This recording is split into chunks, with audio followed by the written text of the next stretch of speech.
प्रभु यीशु मसीह के मधुर और मीठे नाम में आज दिनांक 29 जून दिन बुधवार को हम आप सब अपम के श्रोताओं का हार्दिक स्वागत करते हैं।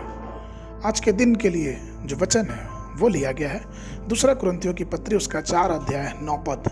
वचन इस प्रकार से कहता है, सताए तो जाते हैं पर त्यागे नहीं जाते, गिराए तो जाते हैं पर नाश नहीं होते। प्रभु में मेरे प्रिय लोगों, तमिल भाषा में एक कहावत है और मोटा मोटी उसका अनुवाद इस प्रकार से होता है कि जो घोड़ा आपको अपने ऊपर से दूर फेंकता है वही आपके लिए गड्ढा भी खोदता है। अर्थात वही लोग जो आपका अपमान करते हैं वही लोग आपको शर्मिंदा भी करते हैं। यह भी सुनिश्चित कर लेना चाहिए कि प्रेरित पौलुस ये कहता है कि हम सताए तो जाते हैं पर त्यागे नहीं जाते, गिराए तो जाते हम नाश नहीं होते। क्यों? क्योंकि परमेश्वर हमारे साथ है। परमेश्वर जब मनुष्य हमें गिराने की कोशिश करता उस समय हमारा परमेश्वर हमें शांति देता है।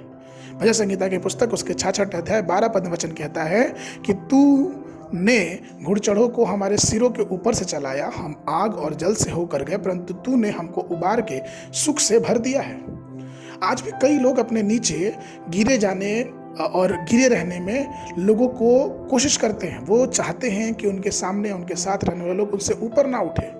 वे चाहते हैं कि उनके साथ रहने वाले लोग उनसे हमेशा शर्म करें, वे शर्मसार रहें।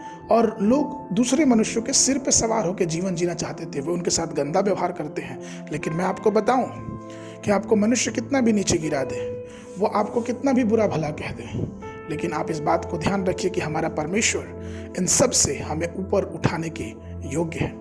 यशायाह नबी की पुस्तक उसका 52 अध्याय 2 और 3 पद इस प्रकार से कहता है, अपने ऊपर से धूल झाड़ दे, हे यरूशलेम उठ, हे सिय्योन की बंदी बेटी अपने गले के बंधन को खोल दे, क्योंकि यहोवा यूं कहता है, तू जो सेत में बिक गए थे इसलिए अब बिना रुपये दिए छुड़ाए भी जाओगे।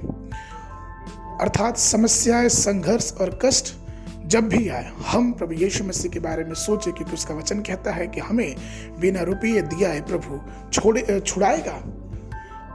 और यीशु मसीह मनुष्य को इसलिए ही आया कि वो उसे ग्रहण करे। अर्थात जब हम तिरस्कृत किए गए थे, जब हम गिराए गए थे, पाप में गिराए गए थे और शैतान हमारे ऊपर पापों का बोझ रख दिया था, उसी समय यीशु मसीह आया। और यीशु मसीह ने कहा मत्ती 21 उसके 42 पद में, क्या तुमने कभी पवित्र शास्त्र में नहीं पढ़ा कि जिस पत्थर को राजमिस्त्रियों ने निकम्मा ठहराया था वही कोने का सिरा निकला। अर्थात हमारा परमेश्वर हर प्रकार की बातों में बहुमूल्य है। पहला पतरस की पत्री उसका 2 और 4 और 5वां पद इस प्रकार से कहता है, उसके पास आकर जिसे मनुष्य ने निकम्मा ठहराया परंतु परमेश्वर के निकट चुना हुआ और बहुमूल्य जीवता पत्थर है। तुम भी आप जीवते पत्थर के नाई आत्मिक घर बनते जाओ, जिससे याजक का पवित्र समाज बनकर ऐसे आत्मिक बलिदान चढ़ाओ जो यीशु मसीह के द्वारा परमेश्वर को ग्रहण हो।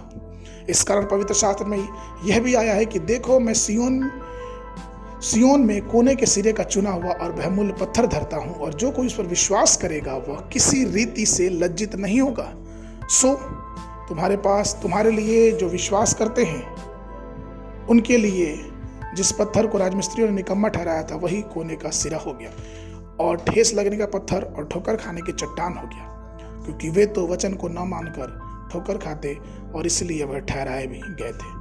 इसलिए प्रभु में प्रिय लोगों, आज जब लोग आपको अस्वीकार करें, लोग आपको नीचे गिराएं, आप बिल्कुल चिंता ना करें, क्योंकि प्रभु यीशु मसीह को भी लोगों ने नीचे गिराने की कोशिश की। लेकिन आज परमेश्वर का वचन हमें सुकून देता है, हमें विश्वास दिलाता है कि चिंता ना करें। हमारे गिराए जाने के समय में प्रभु यीशु मसीह हमारे साथ है और हमें सही समय पे ऊंचा उठाएगा।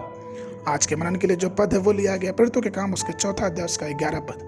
यह वही पत्थर है जिसे तुम राजमिस्त्रियों ने तुच्छ जाना और वो कोने का सिरा हो गया। बाइबल अध्ययन के लिए सुबह के समय अय्यूब की पुस्तक उसका 14, 15, 16 अध्याय और संध्या के समय प्रेरितों के काम उसका 9 अध्याय 22 पद से लेकर 43 पद तक। परमेश्वर आप सबको आशीष देवे।